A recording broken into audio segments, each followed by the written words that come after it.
We're 6 hours into the counting of votes, and a clear picture is now emerging about the results of the assembly elections in these 4 states and the Union Territory of Puducherry. Of course, the biggest surprise of the day has been from Tamil Nadu, where actor-politician Vijay's TVK has swept the polls and looks set to become the next Chief Minister of Tamil Nadu. In Bengal, meanwhile, Mamata Banerjee's juggernaut has been halted by the BJP, which looks set to form its first ever government in the state for independence. In Kerala, meanwhile, the Congress-led UDF looks set to oust the LDF government, while in Assam, Himanta Biswa Sarma looks all set to retain his power back. Now let's unpack these trends with our guest. We'll be joined by our journalist Nalini Singh, and we'll also be joined by our correspondent Thamjot Kaur from West Bengal. Thamjot, I'll come to you first. Of course, when we were earlier talking about, you said that the celebration seems neutral right now. How is the mood right now after we see clearly BJP crossing the majority mark? Well, loud is one way to put it, Jyotsna. I mean, we just had a lot of party workers bring in speakers and audio systems, and you can now hear the party anthems playing in the background as more and more supporters make their way to this particular BJP office. There are also others across Kolkata and West Bengal where people have also gathered, this being one of them. I don't know if you can hear the uproar behind me, but that's a whole bunch of supporters and workers who've gathered here just a few hours before the Indian Prime Minister addresses party workers in the Delhi BJP office. So momentum of celebration is clearly picking up here for the BJP. And TMC, on the other hand, you still have Mamata Banerjee fighting a battle as the lone wolf as she still leads on the Bhawanipur Assembly constituency with over 12,000 votes. Although overall not a great day for the TMC in terms of West Bengal's electoral mandate over here. But for the BJP, it's a whole other victory altogether. This is the first of the party's such mandate in West Bengal ever since independence, which kind of... And there you have it, more and more supporters coming in, chanting slogans and others. So it's quite loud here. It's definitely getting louder. I mean, a lot has changed in just an hour, and the more the mandate solidifies, the more people turn up at the office, Jyotsna. True, and it's very well expected considering the fact that it is making its poised to make a government after since independence there, Thamjot. I'll come back to you, but I'll go to my guest, Nalini Singh. You're a journalist, and you have probably covered such events taking place in Indian politics, but first time after independence, BJP making a government, how big of a deal have you observed this to be in West Bengal? Not just that the BJP is making the government, but the fact that there's been 34 years of the left rule and now Mamata Banerjee's rule. So, 15 years of that. So I think that this is an extraordinary development in West Bengal, that some other party is coming along. BJP, of course, is showing its own structures. It's showing its own tendencies, its own proclivities, its own biases, if I may say. And maybe that is what we have seen in the left rule. We have seen that in Mamata Banerjee. So there may be many lessons for the BJP in the results and the fact that it will now be the ruling party.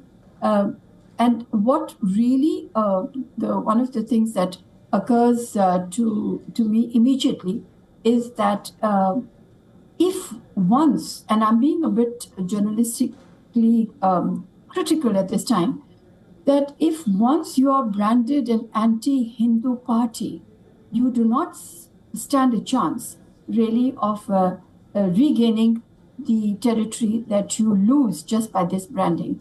Mamata Banerjee has suffered that. And although she tried very hard in the last few months, she's constructed temples. She also consecrated a temple in Digha in the last few months, but it doesn't work like that. So there is a buzz that starts from the ground and goes up. But, it's not just the buzz in what the leaders say. And BJP should also now be wary of this. It's what the law and order, what the police does. If the police and other instruments of law and order are shown to be partisan, and if you find that such and such person or community will not be penalized, but such and such community will be, then that spreads faster than than any communication that the leaders make. So I would say that that is one, and the other factor is that over dependence on schemes is not going to help anybody, even the BJP. So Mamata Banerjee had a plethora of schemes, including that this 1,500 rupees cash transfer to crores of women. And it was not just now, not just that she started before the elections, but she has been transferring 500 rupees to crores of women for a very, very long time. And to her great credit, she has made this transfer not a dole, but a right of the women. So now they are asking adhikar. So now they're saying that not only do we expect this is our right, but we want more. And what they want more, and here is another indication for the BJP, I'm sure the BJP doesn't need to learn from me, they know it, is that the place is hungry for jobs. You know what kind of migration takes place. You also know what kind of in-migration took place, temporary in-migration took place just now, because people didn't want to lose their votes, just in case their names had not been deleted. If they were on the rolls, they wanted to vote so that they're able to establish their citizenship or their locus standi in West Bengal. So they left these jobs, they came back. But crores, in very large numbers, they came back. So I would say that the fact that there is such high migration already tells you that West Bengal needs jobs. But at the same time, I must mention a paradox. So that means that the West Bengal did not do well in terms of development. If they had been industries, etc., or had been labor-intensive occupations, migrants would not leave. But the most interesting thing is, here West Bengal lagged behind in development. There in Tamil Nadu, logged a 11% per annum development. Yet they lost. The ruling party lost there, and the ruling party lost here in West Bengal. So I think there are many other layers which now have to be unveiled and or unpeeled, and that's when we will know exactly what people are voting for. Is it the Gen Z phenomena of Vijay in TVK? In which case they just not only came in hordes themselves, they convinced I'm sure they convinced their parents also, or families to an extent.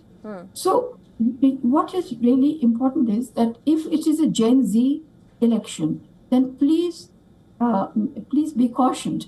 Just 2 months ago in Nepal, we had Balain Shah win maybe a 2/3 or 3/4 majority because of Gen Z. And 2 months later, he's facing rebellion, he's facing the Gen Z's anger, because he's now implementing what he said he would. And if Vijay, of course, has a little bit of an advantage in this, we don't know what he stands for. He has never had a press conference, so people just don't know. So is it because, is it a combination of Gen Z plus the consolidation of minorities behind him, which is Christians, he's a Christian himself, plus Muslims. And my figures are not really very trustworthy in this, but I believe it could be almost as high as 40%, perhaps. The same way in Kerala, are the minorities the last bastion who are resisting the BJP? And is the Hindu consolidation taking place, for instance, in West Bengal? And the Gen Z plus the minorities, this time in Tamil Nadu, but the next time will it be Hindu consolidation? These are things these are aspects which need a very deep dive. And I would hate to be glib and say that, I figured it out. I really have not. It is an extremely important election. All I can say is that this will change national politics to a very noticeable extent when you see that the East has walked away and walked into let's say, the arms of the BJP. And if you now take, so the important inference which one can also make here is that we are going towards an opposition-free India. And the only bulwark against it is some southern states this time. And the other inference one must also draw from this is that 2024 national elections, where BJP fell below a simple majority, that seems to have been an aberration. Because you see the assembly elections after that, there is a solid march of the BJP in consequential in terms of their weight in the, in getting to the majority in parliament. So, so that seems to have been an aberration. At the same time, the Gen Z, the minorities getting together, are able to uproot a government of so many terms. And also that a Hindu consolidation, plus I think also an SIR, plus maybe over dependence on schemes, plus law and order not being being biased in favor, and also not being absent in many places, that the law and order being given over to party cadres, to whom people are calling, I'm not, other people are calling goons. So if goons, they will not go anywhere.